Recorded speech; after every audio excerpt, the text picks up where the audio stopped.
let's look forward to that, because in the bullpen afterwards, you could see Lewis Hamilton. He was satisfied with the P2. I think in the end, he knew they didn't have a chance in hell at winning the race because of that back straight. Yeah. And maybe, just maybe, if Leclerc and the Ferrari weren't able to just fly through tires the way they did, and they could have fought a little bit more, Lewis might have been able to snag a win. But in the end, in the bullpen, you could see there's a shimmer of light in his eye. There's almost a smirk on his face. Yeah, like he knows. We're getting you. Yeah, I think Mercedes has finally figured something out. The question is it too late? Because there's only 3 races left this season, and let's not pretend like Red Bull aren't still developing. Yeah. You know what I mean? So with that being said, looking forward to next year, do we actually think that Lewis and Max could get the clash going again? I think so. Just because of Mercedes and having the R&D and stuff like that, like the personnel on their team to actually develop, and they know what's wrong with their car. They know exactly what's wrong with their car, but they can't completely redesign the car until in the off season. So I think they realize what they did wrong with this car. They know what they can do to fix it, and next season it should come back stronger because they're slowly adding more and more upgrades to this car, and it's getting better. It is. It really is, and you can see it when it's not like when Max passed him at the end of the straightaway, he dove on him late, but it wasn't like, at the beginning of the season, he would have went past him halfway down the straightaway. Easily. Yeah. Well, first, at the beginning of the season, the Mercedes wouldn't even be in the position. Like, wouldn't even be in P1, let's be honest. Exactly. So, going back to that, though, I think in the end, the engine, the power unit that Mercedes has versus the power unit that Red Bull has, and everybody else for that matter. Yeah. I mean, that Red Bull Honda engine is just crazy fast. Yeah. Yes.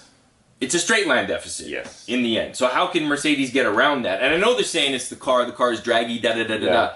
But to me, it looked like power, because a lot of them Mercedes engines, or cars, powered engines, they're just not fast. Yeah, but I also think they're also, like you said, that drag is going to be a big effect on them, right? So if they're not, I think, the motor is not the strongest compared to the Red Bull at the top end, but if you have a top end issue with the engine and drag issue, it's just going to multiply when you get to the end of the straightaway and be like, well, we have nothing. All right, overwhelmed, underwhelmed, surprised. Overwhelmed is finally seeing Max and Lewis battle again. I was so happy to see that. And you could see that the fire started sparking a little bit again in Lewis and being like, hey, remember, I'm coming for you next year. And he said it at the end of the weekend, I still got a lot of fight in me, and he's not going anywhere. So this is what we need for the sport, to see the two titans going at it again. Could this be a rivalry for the ages? I think so. Do you think if next year it'll be a fresh year, and Mercedes, given the worst, will be able to start like this, right? So they'll be able to finish ahead of Ferrari. They'll be able to finish behind Red Bull, right? Do you think that we can look back on this 10 years, 15, 20 years down the line and be like, that rivalry between Max and Lewis is probably the best that we've ever seen? I think so. If we continue to see what happened last year into next season, I think it's going to be huge. And I do think Hamilton has a lot of unfinished business to battle with that guy. He said that guy. Yeah, he did. he said that guy. That guy. So I think he really has to realize, everyone has to realize that when he has a car to compete, I think he wants to go blow for blow with Max.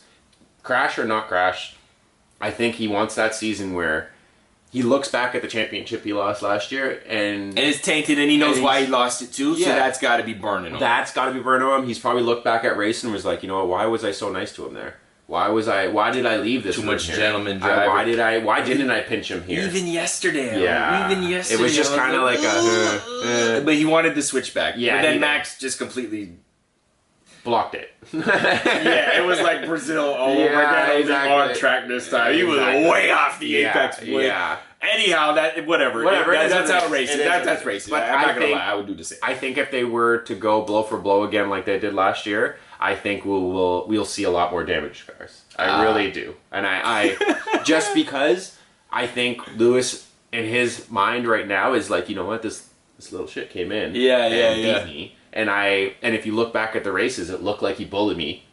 You know what I mean? There was a lot of running him wide, and Lewis was trying to be clean. Max was the young kid that wanted his championship and was using the rule book to his extent. Yeah. That's all it was. And for everybody that's about to bring up Silverstone, you gotta relax. Yeah. Because making a move on the outside 9 times out of 10, unless you're Seb this weekend, is not gonna work, first off. And second off, Lewis was penalized for that. Yeah. Even though it was a racing incident, in all transparency and honesty, he was penalized for that. And he still came back and won. Yeah. All right? Yeah. And since you want to bring that up, let's bring up the Italian Grand Prix where Max ended up on Lewis's head. Oh, but was that Lewis's fault? All right. Oh, remember Lewis didn't give him room. Square. Even. Don't bring it up. Do not bring it up. Exactly. All right.